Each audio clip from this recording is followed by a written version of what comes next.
Magandang umaga po sa inyong lahat mga kapatid. Napakabuti ang Panginoon sa araw na to dahil binigyan tayo ng magandang panahon. Wala nang ulan, maganda yung ating pakiramdam, wala nang masyadong mainit, kundi katamtaman lamang yung araw sa ngayon na ating nakikita sa ating weather at medyo wala na ring bagyo na darating, sabi ng ating pag-asa. At sa kasalukuyan, tayo po ang lahat ay masigasig na rin sa ating paglilingkod dahil pinayagan na tayo na magkaroon ng mass service na kahit mayroon pang limitasyon sa ating attendance na 10% o baka sa sunod ng buwan abot ng 50%, depende sa ating mga batas kung anong magawa ng ating gobyerno. Tayo naman ay sumusunod sa mga protocol sa Department of Health o anumang ipagkaloob sa atin na ating dapat na sundin para sa ating health. No? So, sa ngayon na linggo, ito ang huling message sa ating topic na building spiritual habits. Kasi yun ang main theme natin sa buong buwan at yung unang linggo ng buwan ng September ay ang ating subtopic ay about prayer, no? Narinig natin, pinaliwanag sa ating mga mensahero, sa ating mga preacher kung ano yung prayer.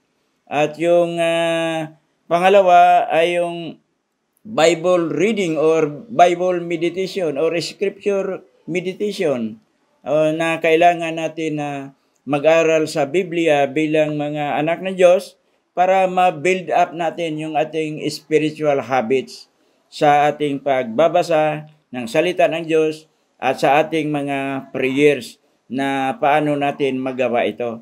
Kaya natutunan natin yung mga bagay na yon.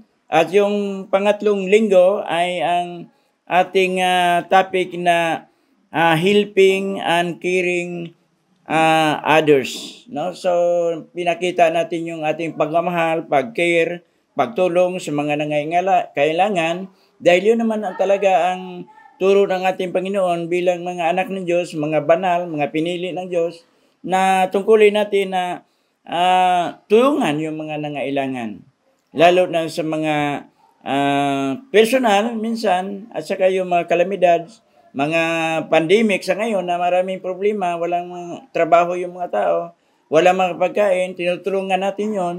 Karoon tayo ng pamimigay ng mga groceries, kahit kakaunting bagay lamang, hindi naman lahat nabigyan, pero at least nakatulong tayo, no? Kasi yun ang talagang sinabi nating Bible, sinabi ng ating Panginoon na magtulungan tayo sa mga bagay, yung mga nangailangan ng ating mga kapatiran o yung hindi mga kapatiran, yung mga nangailangan, tulungan din natin sila. At yun ang pangatlong topic natin at nalaman natin doon napakagandang mga turo sa mga subtopic natin. Ngayon, yung huling linggo, ang ating topic is Christ likeness or holiness. Kasi yun naman talaga ang nais ng Diyos na tayo ay maging banal. Kasi yung kabanalan, yun talaga ang nais ng Diyos na mangyari sa ating buhay dahil ang Diyos ay banal. Hindi naman pwedeng tayo'y maglingkod sa Diyos na mayroong kasalanan, kundi yung kabanalan. Dahil tayo naman ay wala ng kasalanan, pinatawad na tayo ng Panginoon, kaya manatili tayong maglingkod na may kabanalan. Itong ating verse na ating kukunin ay makita sa 1 Corinto 1:2. 1 Corinthians chapter 1 verse 2, sinabi dito, para sa iglesia ng Diyos na nasa Corinto, sa inyo ng mga hinirang ni Diyos na maging Kanya sa pamagitan ng pakikipag-isa kay Kristo Jesus, gayon din sa lahat ng tao na nasa lahat ng dako na tumatawag sa pangalan ni Jesucristo na Panginoon nating lahat. So tayo po na tinawag ng ating Panginoon na sa loob ng kanyang iglesia, na tayo ay nasa katawan ng ating Panginoon, na nilikha niya, itinayo niya sa mundong ito para tayo ay makabilang sa kanyang katawan upang tayo rin ay maging tapat at matuwid sa ating mga pagsunod sa kalooban ng ating Panginoon. So tayo ay mga hinirang ng Diyos, sabi dito. So bilang mga hinirang ng Diyos, magkita sa ating buhay na tayo po ay sumunod sa kalooban ng Diyos. We are being made like Jesus. May kasabihan nga sa English.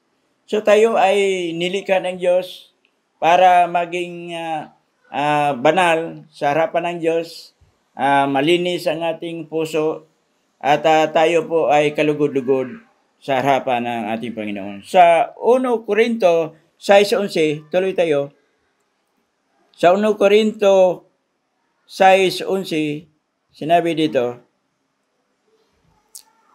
ganyan ang ilan sa inyo noon, subalit kayo'y pinatawad na sa inyong mga kasalanan at ginawa na kayong banal ng Diyos.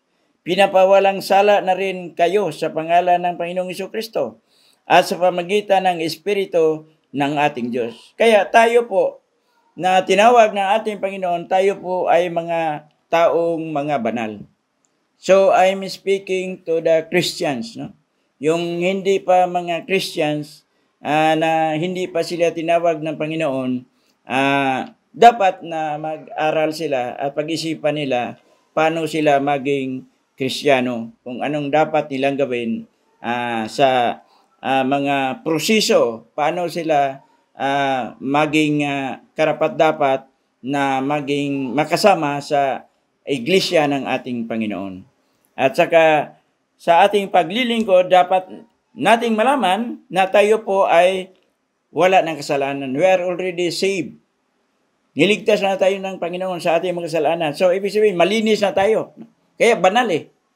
So, after sa proseso ng ating steps to salvation, yung mga ginagawa natin, yung ating pakikinig sa salita ng Diyos, sa ating pananampalataya sa salita ng Diyos, at sa Diyos natin, na doon tayo nananalig, tayo po ay nagsisisi sa ating mga kasalanan, at pinatawad tayo ng ating Panginoon, at doon, tayo po ay sumunod sa pamagitan ng baptism. At nagawa natin yon, at after baptism, ito na nagpatuloy tayo. Kaya malinis na tayo. Sabi nga, we are born again. So tayo po ay bagong tao, tayo po ay malinis na, kaya iminti natin yung kalinisan natin sa harapan ng Diyos sa pamagitan ng pagsunod sa kanyang kalooban. Ano ba ang dapat natin gawin? Kasi wala na tayong kasalanan, malinis na tayo. Kailangan ba tayo ng maintenance? Kasi sa tao, kung i-compare natin sa tao, sa ating physical, kung mayroon tayong sakit, tapos nagamot na yung sakit mo, wala ka ng karamdaman, kailangan ka ng maintenance para hindi na babalik yung sakit mo. Para malakas, malusog ka palagi. Ganun ang sitwasyon. No? Tayo ay tinawag natin Panginoon, tinanggap natin ang Panginoon, tayo susunod sa kanyang kalooban, sa kanyang mga requirements. So, ang requirements natin Panginoon na tayo po ay gagawa ng kabutihan. Sabi nga ng iba, hindi sa pamagitan ng ating sariling gawa upang tayo'y maligtas. Ito lang ay parang bunga ito. No?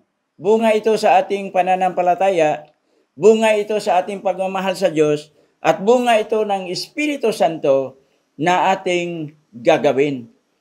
Minsan kasi nag-isip yung iba, ang kaligtasan ay hindi sa pamagitan ng ating gawa. Oo nga, totoo naman yun.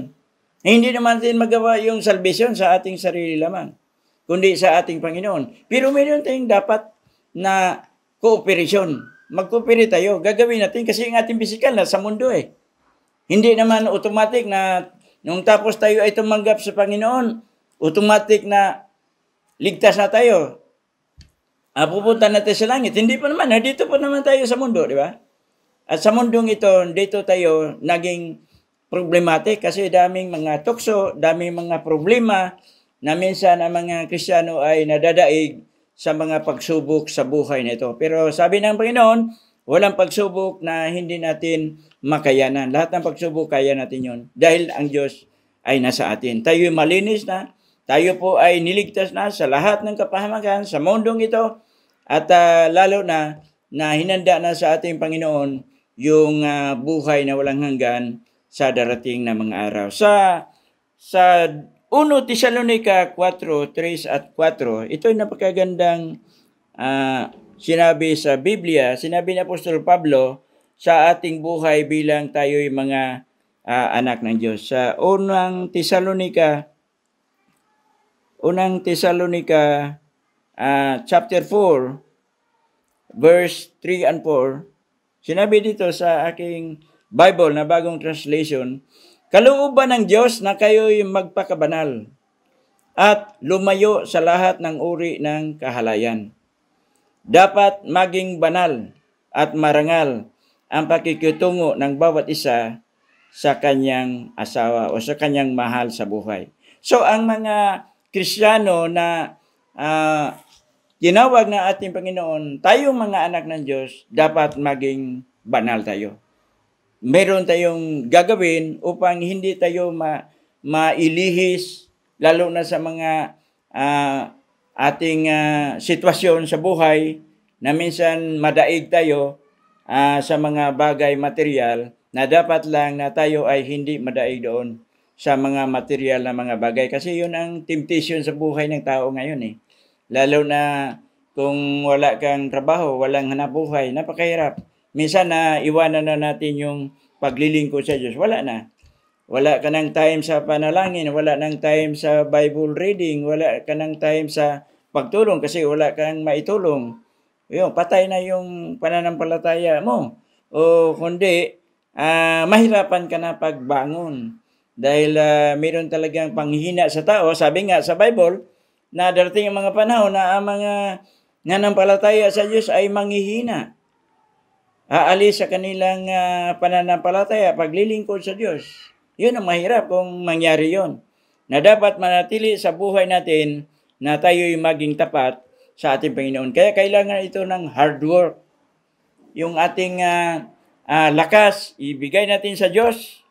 Yung ating buhay, ibigay natin sa Diyos. Sabi nga, dapat ihandog natin sa Diyos. Merong mga iglesia sa ngayon na ang buhay nila, nagkaroon sila ng programa na bawat isa ihandog.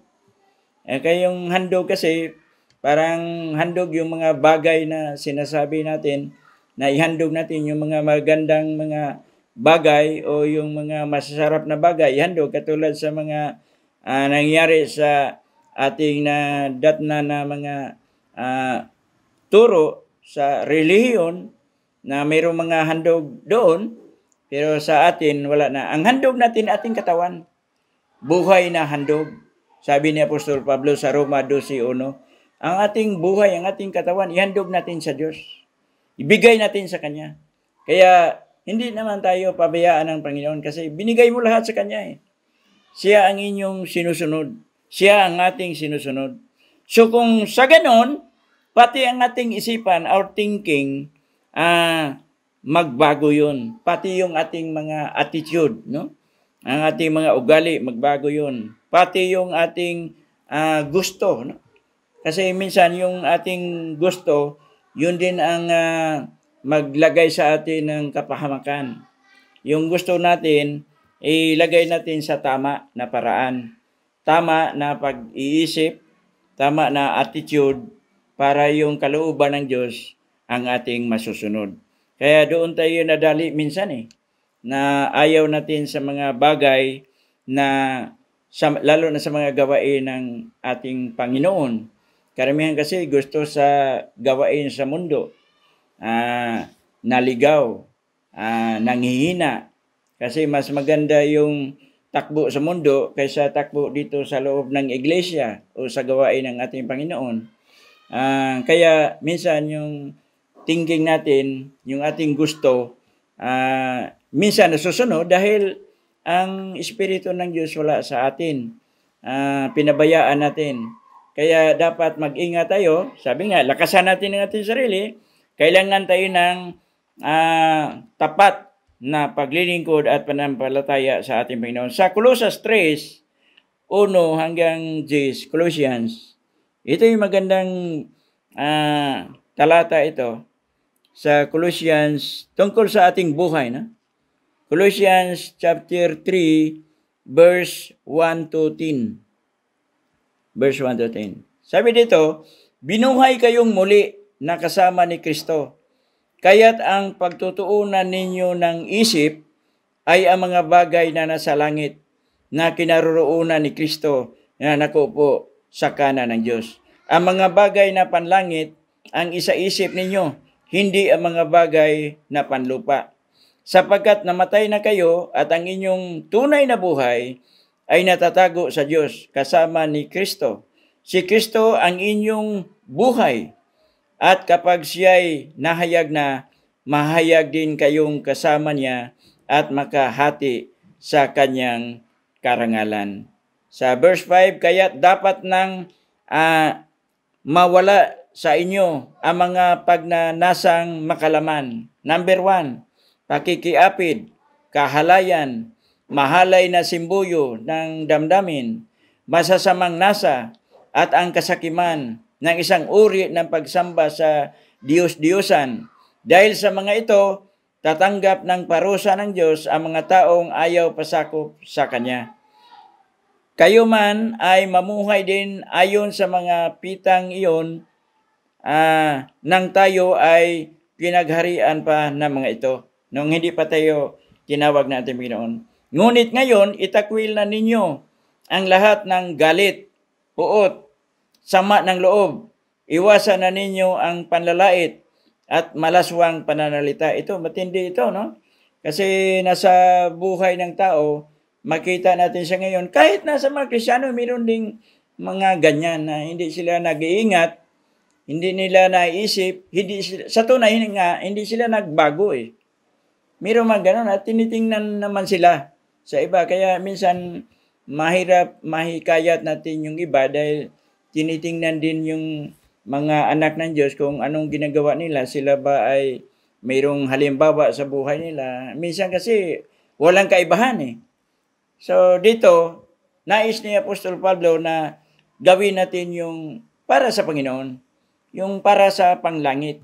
Dahil tayo po ay nasa Diyos. Pag tayo ay nasa Diyos, ang Diyos na sa atin, ang Holy Spirit na sa atin, dapat ang ating magawa ay mabuti.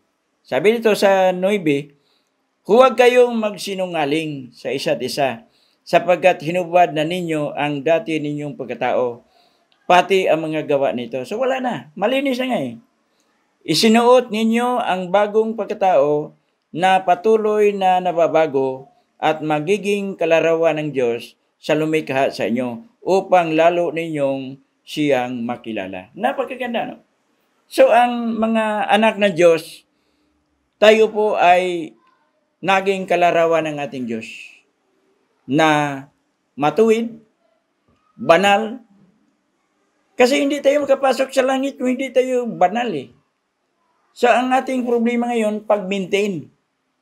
Kung paano natin ma-maintain yung kabanalan.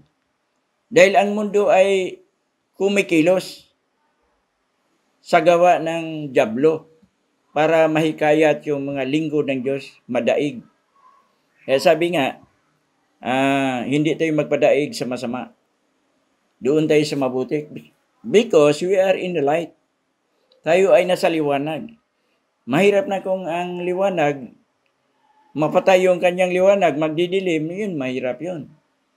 Mahirapan ka na pagbalik. Mahirapan ka na pag-switch sa buhay mo para maging masigasig uli sa paglilingkod.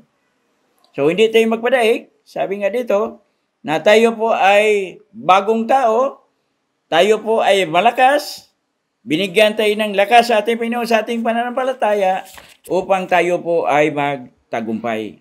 Sa Efeso 5, saan sa ating mga Biblia, kung mayroon kayong mga Bible dyan, ating buksan.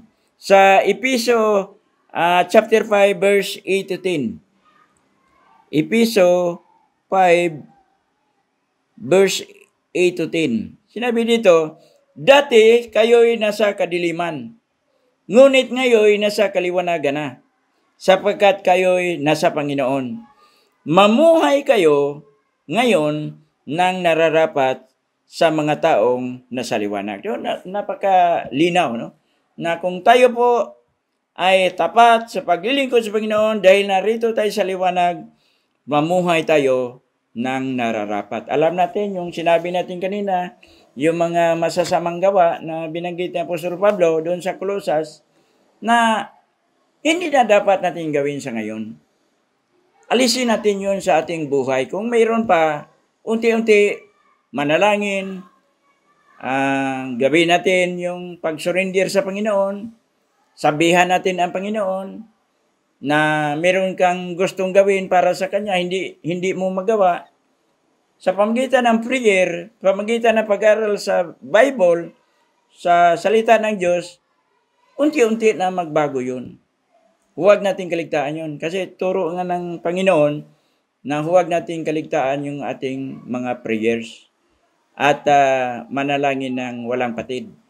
At ganun din sa ating paglilingkod na hindi natin pabayaan yung ating pagdalo sa ating mga pagtitipon katulad sa ginawa ng mga Kristiyano noong unang panahon. So, dapat lang tayo ay mamuhay na karapat-dapat, mamuhay na tapat sa paglilingkod sa ating Panginoon kasi ito ang gusto ng ating Panginoon. So, by new life, no? Ang buhay natin na binago natin Panginoon, mamintin ito, magbunga ito ng kabutihan. Sabi nga sa English, ang bunga ito ay goodness, righteousness, at katotohanan, the truth. So, mamuhay tayo sa katotohanan, sa righteousness, at sa goodness, kabutihan. Napakaganda, no? Kung makita natin yung mga anak ng Diyos na mayroong ganito at nagawa niya ito, masaya ka na. Pag nakita mo siya, parang mamagnetize ka dahil sa kanyang pinakita na liwanag sa atin. At madali siyang makahikayat ng kaluluwa kasi maganda yung pinakita sa kanya. Ang mahirap kasi kung hindi ito makita, iba ang nakikita natin kasi sa mundong ito, kahit yung mga Kristiyano, kahit nagsamba paglinggo, pag-uwi sa bahay, magulo, problema, wala na. Wala na yung espiritu sa loob. Baka iba ng espiritu. Sabi nga ng iba, kung merong ganito, ay dapat mag-isip-isip ka na. Baka darating ang Panginoon, madatnan tayo na iba na yung ating buhay, hindi na tapat sa Kanya, yun, maparusahan tayo ng Panginoon. Magdurusa tayo sa walang hanggang pagdurusa doon sa impyerno. Dapat nga hindi mangyari.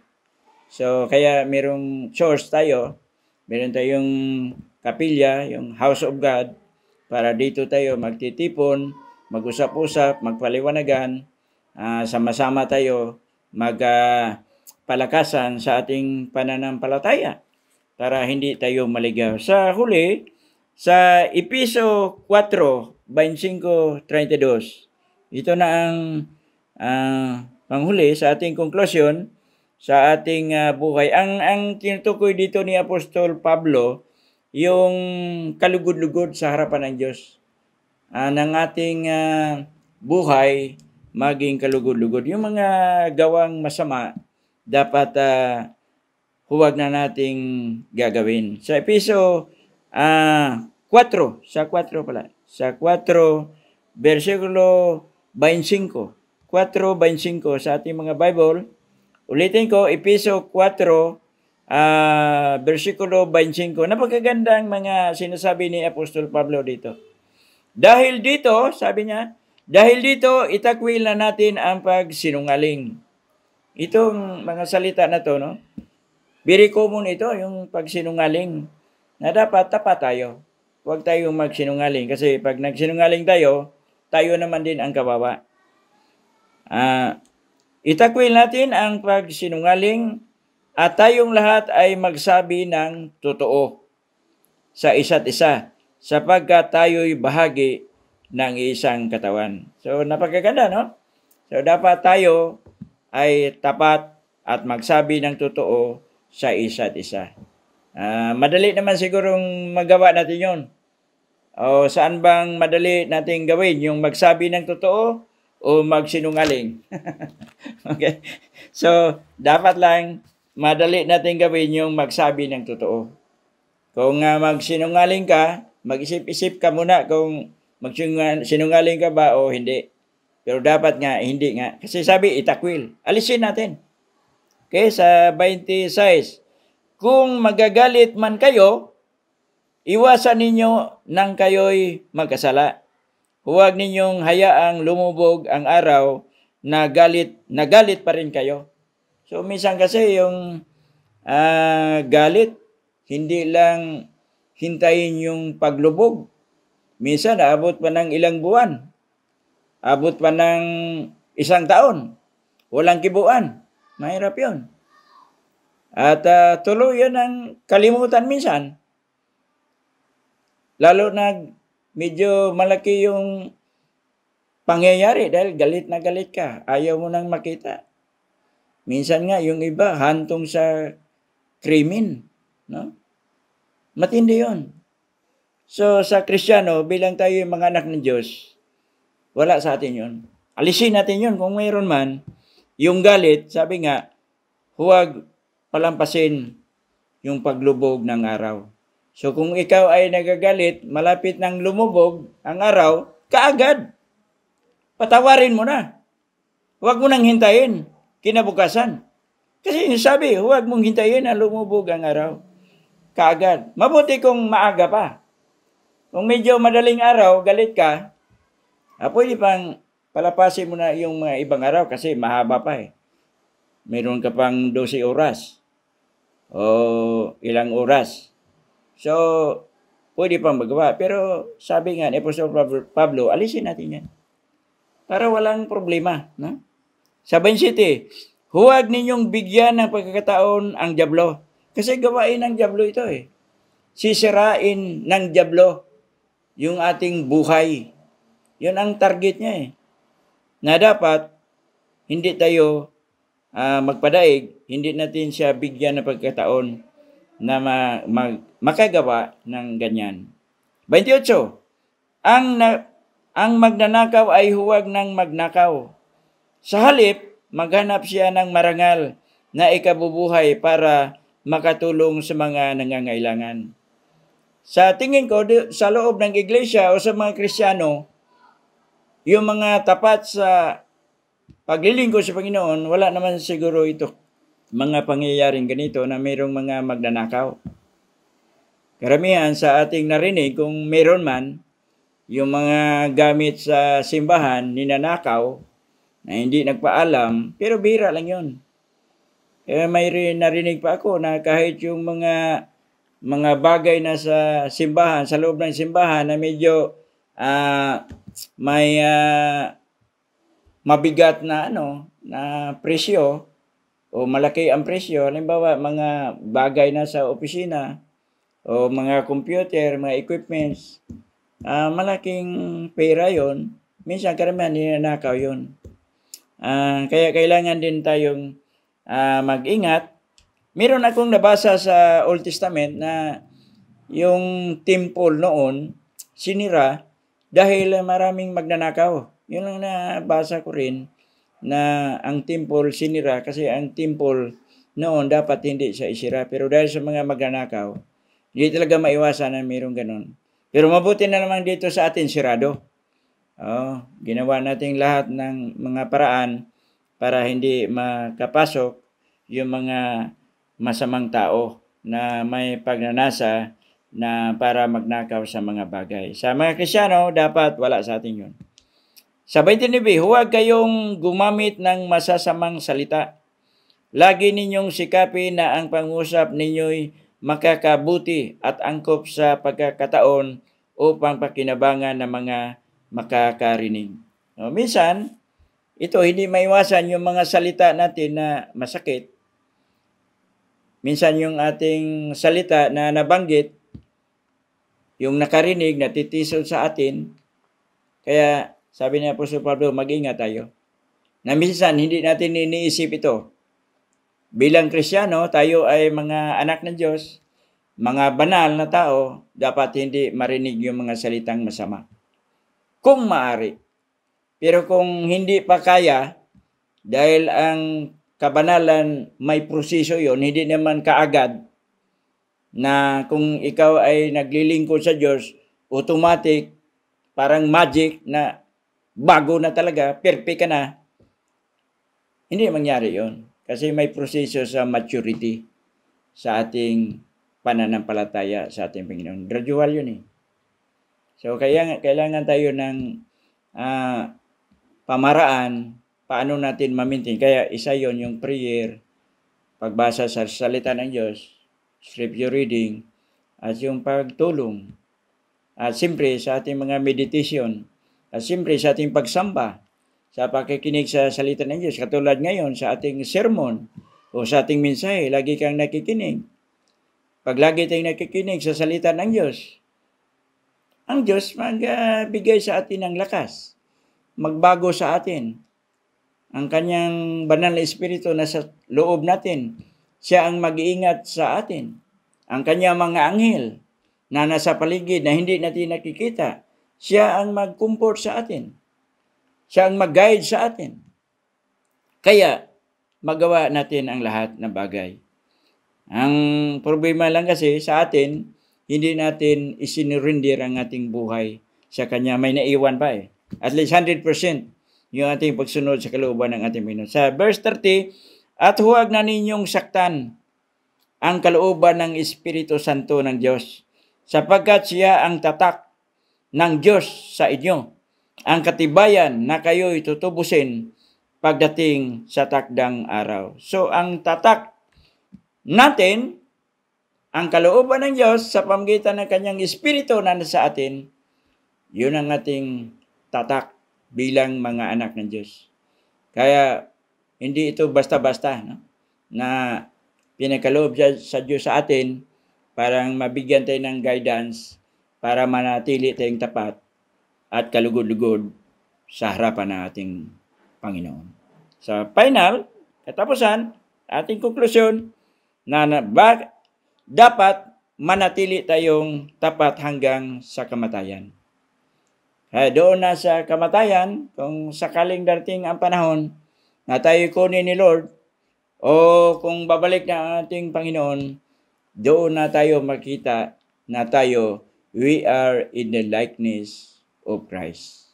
Tayo po ay maging banal, finally, na hindi na tayo makita na mayroon pang mga pag-isip o ginawang masama dahil yung final na wala ka na. Papunta ka na sa langit. Babay na lang sa mundong ito. Nagtagumpay tayo. So we are always victorious sa ating pananampalataya at paglilingkod. Kaya gawin natin yon, yung ating mga napakinggan na mga salita ng Diyos. Ulit-ulitin natin sa ating tahanan, buksan yung mga verses na binanggit natin at sa una pang mga linggo sa mga ating mga manggagawa na nagsalita, lahat ulit-ulitin natin para mabago yung ating buhay at hindi tayo maligaw sa mundong ito. Pagpalain tayo ng Panginoon, nawa ang salita ng Diyos patuloy na manatili sa ating puso, sa ating isip. Tayo po ay manalangin. Aming banal na Diyos, salamat po sa umagang ito. Napakabuti mo, Panginoon, dahil ang inyong mga salita ay buhay na nagbigay sa amin ng lakas at matibay na panindigan sa paggawa sa kabutihan. Dahil yun ang bunga ng banal na Espiritu sa lahat ng mga bagay at yung pag-ibig, pagmamahal sa inyo at sa kapwa namin, Panginoon, at sa aming sarili. Salamat po. Salamat sa pag-iingat ninyo sa amin, lalo na sa panahon ngayon na may pandemic. Salamat po na ikaw po ay nagbigay sa amin ng kalusugan, kalakasan sa aming mga pisikal na katawan. Salamat din na pinagkaloob mo sa amin ang iyong banal na Espiritu upang kami po ay hindi matakot sa anumang mga pagsubok sa buhay, sa anumang crisis na darating sa buhay namin. Kami po ay laging magtagumpay, Panginoon, dahil nandyan ka. Salamat po. Patawarin mo kami sa aming mga pagkukulang, sa aming mga kasalanan na minsan aming nagagawa. Nawa po, patuloy po na kami po tapat at banal sa inyong harapan. Kami po ay laging umaasa sa inyo dahil ikaw ang aming tunay na Diyos na aming pinaglingkuran, Panginoon. Salamat po sa lahat naming mga gawain. Kami po patuloy sa aming pagsamba, patuloy sa pangangaral, patuloy sa pagsunod kung ano man ang inyong paggawa sa amin, lalo na sa The Great Commission, Panginoon. Salamat po na may mga kuluwa na tumanggap sa inyo. Na sana po, dati yung mga araw na sila po ay susunod sa lahat na mga proseso sa loob ng iyong iglesia sa pagtanggap sa inyo, Panginoon. Nawa po, ingatan na po kami sa araw na to at sa aming mga tahanan, gabayan mo po kami palagi. At patuloy mo ipagkaloob ang aming mga pangailangan sa araw-araw, Panginoon. Ito po ang aming dalangin sa inyo sa pangalan ni Jesus, naming Diyos na tagapagligtas. Pangalan ng Ama, ng Anak, ng Espiritu Santo. Amen.